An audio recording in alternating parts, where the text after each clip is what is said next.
सर्वविस्वन्यस्तपादपद्मायते वामहस्तालोलवेदशास्त्रायते ज्ञानसूर्यायते दत्तरूपायते श्रीवेणुगोपालकृष्णाय वन्दनम् श्रीवेणुगोपालकृष्णाय वन्दनम् श्रीवेणुगोपालकृष्णाय वन्दनम् శ్రీ దత్తస్వామి వారి దివ్య సందేశము హిందూ మత వివరణము 7వ భాగము 7 బ్రాహ్మణ వృత్తికి అత్యధిక గౌరవము.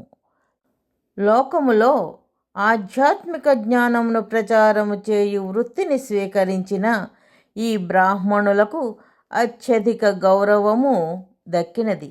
ఇది వారి వృత్తికి గల ప్రాధాన్యతను గౌరవించుటయే. జనులలో ఆధ్యాత్మిక జ్ఞానము బాగుగా నాటుకున్నచో దైవభక్తితో పాటు దైవభీతియు ఏర్పడును. మరణానంతరము పైలోకములలో పాపకర్మలను శిక్షించు దైవము పట్ల భీతియు సహజమే. దీనివల్ల పాపభీతి ఏర్పడి పాపములను చేయుటలో ఎక్కువ భయము వలన పాప నిరోధక శక్తి ఎక్కువగును. అట్టి పరిస్థితిలో పాపములను నిగ్రహించుట చాలా తేలికయగును. ఈనాడు సంఘములో ఆధ్యాత్మిక జ్ఞానము లేకపోవుట వలన పాప నిరోధక శక్తి క్షీణించినందున పాపములను నిగ్రహించు యంత్రాంగములగు రక్షకదళ విభాగము, న్యాయస్థానము మొదలగునవి నిర్వీర్యములగుచున్నవి. ఇచ్చట శిక్ష పడకుండా తప్పించుకొనగలిగినచో అది చాలును.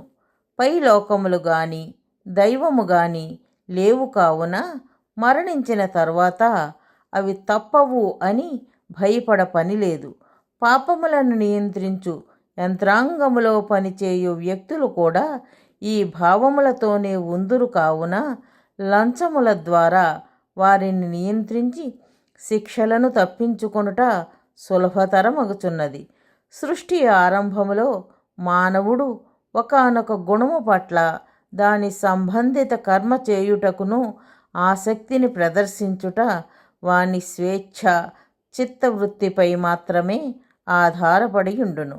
ఆ తరువాత వారి పిల్లలు తల్లిదండ్రుల శ్రద్ధ క్రియలలో సహజముగా ఆసక్తులై వారు చిన్నతనము నుండి అందించిన తీవ్ర శిక్షణతో నిష్ణాతులగుటయు సహజమే.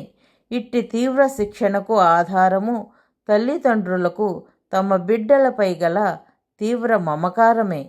ఉదాహరణకు బ్రాహ్మణ కులములో జన్మించిన ప్రతి వానికిని బ్రాహ్మణ వృత్తిపై శ్రద్ధాభక్తులు ఏర్పడుట, తల్లిదండ్రుల శిక్షణతో వృత్తి నైపుణ్యమును సాధించుట వలన ఆ కులములో జన్మించిన ప్రతి వానిని సత్యమైన బ్రాహ్మణునిగా పిలువక తప్పదు.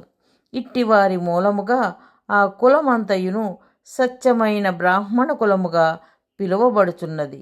ఇచ్చట ఆ కులములో జన్మచేత కాక గుణకర్మల చేతనే బ్రాహ్మణ శబ్దము ఉపయోగింపబడుచున్నది.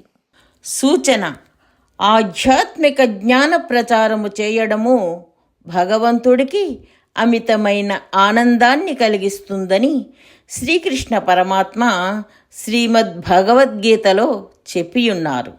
అందుకే జ్ఞాన యజ్ఞేన తేనాహం అని గీతలో అన్నారు.